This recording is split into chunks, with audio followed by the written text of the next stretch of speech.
وَيَدْعُو الْإِنسَانُ بِالشَّرِّ دُعَاءَهُ بِالْخَيْرِ، اور انسان پکار بیٹھتا ہے شر جبکہ وہ پکار رہا ہوتا ہے اپنے نزدیک خیر. یعنی جب انسان دعا کرتا ہے اللہ یوں کر دے، اسے یہ معلوم نہیں کہ یہ اس کے لیے شر ہے، مانگ رہا ہے. جیسا کہ ہم پڑھ چکے سورہ بقرہ میں عسیٰ ان تکرہوا شیئا وہو خیر لکم، اے اللہ یہ چیز مجھ سے دور کر دے، جو چیز تم ناپسند کرتے ہو حقیقت میں اس میں تمہارا خیر ہے. وَعَسَىٰ أَن تُحِبُّوا شَيْئًا وَهُوَ شَرٌّ لَكُمْ، اور ہو سکتا ہے تم کسی شے کو پسند کرو اور اس میں تمہارے لیے شر ہے. اللہ یعلم وانتم لا تعلمون، اللہ جانتا ہے تم نہیں جانتے. اصل بات کیا ہے کہ اللہ کے حوالے کیا جائے، تفویض الامر. اے اللہ تیرے حوالے، سپردم بے تو مایا خیشرا تو دانی حساب کم و بیشرا، تیرے علم میں جو چیز میرے لیے خیر ہے وہ فیصلہ فرما دے، چاہے مجھے اچھی لگے یا بری لگے، لیکن تیرے علم میں.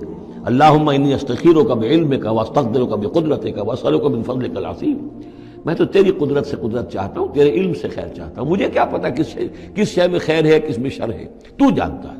لیکن انسان کیا ہے، وہ تو اپنی عقل کو آگے رکھتا ہے، اے اللہ یوں کر دے، ایسا ہو جانا چاہیے، حالانکہ اس کو نہیں معلوم کہ بے وقوف جو شے مانگ رہا ہے وہ اس کے لیے خیر نہیں ہے، شر ہے. وَيَدْعُو الْإِنسَانُ بِالشَّرِّ دُعَاءَهُ بِالْخَيْرِ، اور انسان مانگ بیٹھتا ہے اپنے لیے شر جبکہ وہ مانگ رہا ہوتا ہے اپنے تئیں، اپنے خیال میں، اپنے ذوق میں خیر. وَكَانَ الْإِنسَانُ عَجُولًا، اور انسان بہت جلد باز ہے. اس جلد بازی کی وجہ سے، شارٹ سائٹڈنس کی وجہ سے وہ شر کو خیر، خیر کو شر سمجھ بیٹھتا ہے. وَجَعَلْنَا اللَّيْلَ وَالنَّهَارَ آیَتَيْنِ، اور ہم نے رات اور دن کو دو نشانیاں بنا دیا ہے. فَمَحَوْنَا آیَةَ اللَّيْلِ، تو ہم نے رات والی نشانی کو تو تاریک بنا دیا، اسے مٹا دیا، محو کر دیا. وَجَعَلْنَا آیَةَ النَّهَارِ مُبْصِرَةً، اور دن والی نشانی کو ہم نے سجھانے والی بنا دیا، روشن کر دیا. لِتَبْتَغُوا فَضْلًا مِّن رَبِّكُمْ، تاکہ اس روشنی کے اندر تم اپنے رب کا فضل تلاش کرو، تمہاری جو معاشی جد و جہد ہے اس کے لیے بھاگ دوڑ کر سکو. وَلِتَعْلَمُوا عَدَدَ السِّنِينَ وَالْحِسَابَ، اور دن اور یہ رات کا جو فرق ہے اور تفاوت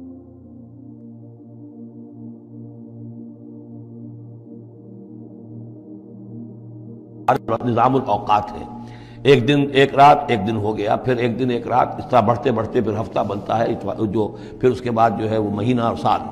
وَكُلَّ شَيْءٍ فَصَّلْنَاهُ تَفْصِيلًا، اور ہم نے ہر چیز کو پوری طرح کھول کھول کر بیان کر دیا ہے. وَكُلَّ إِنسَانٍ أَلْزَمْنَاهُ طَائِرَهُ فِي عُنُقِهِ، اور ہر انسان کے ہم نے چپکا دیا ہے اس کی قسمت یا اس کی نحوست یا اس کی خوشبختی یا اس کی جو بھی ہے بدقسمتی، یہ سب چیزیں انسان کی اپنی گردن میں ہم نے کہیں چپکا دی ہیں. اب اللہ جانے کہ یہ کوئی واقعتاً اس کی کوئی مادی حقیقت بھی ہے، شاید کوئی گلینڈ ایسا ہو ابھی جو ابھی تک ہمارے ڈسیکشن میں نہ آیا ہو، کوئی بہت ہی مائکروسکوپک ہو، اور اس میں کوئی بڑا ہی یوں سمجھیے کہ مائکروسکوپک کمپیوٹر اللہ نے لگا رکھا ہے. یہ سب ہو سکتا ہے، کچھ ممکن نہیں کہ پھر ہمیں کہیں معلوم ہو کہ یہاں پر کوئی چیز ہے، اونوں کی اس کی گردن میں کوئی شے ہے کہ جو ہم نے وہاں پہ لٹکا دی ہے. وَكُلَّ إِنسَانٍ أَلْزَمْنَاهُ طَائِرَهُ، طائر کا لفظ جو آتا ہے عام طور پر تو نحوست کے لیے آتا ہے، لیکن یہ کہ اس کے ساتھ یہ جو بھی قسمت ہے، کسی کا مقسوم ہے، جو بھی اس کو ملنا ہے، یہ ساری چیزیں جو ہیں انسان کی، وہ ہر انسان کے ساتھ گویا کہ اس کی وہ کتاب الکتاب میں سے اللہ تعالیٰ نے جو اس کا کھاتا ہے، اس کا ڈیبٹ کریڈٹ وہ یہاں پر لگا دیا ہے.